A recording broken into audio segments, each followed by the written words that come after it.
ఒకటి రెండు మూడు నాలుగుకు అర్థమేమిటో చెప్పనా? చెప్పుకో, త్వరగా చెప్పుకో. ఒకటంటే ఒకటిగా అడుగేద్దాం, రెండంటే రెండు గుండెలను ముడిపెడదాం, మూడంటే మూడు ముళ్ళేసి ఆ తర్వాత నాలుగు కాలాల పాటు కలిసుందాం.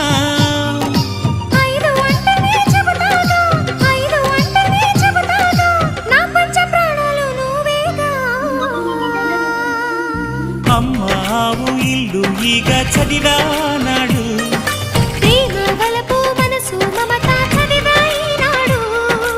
ఇంకా ఏదో చదవాలంటూ పెదవి కోరుతోంది. భలేగా కొత్త చదువు చదువు, ఇలా నా ముద్దు కవిత చదువు, చెలి మురిపాల కథలు చదువు.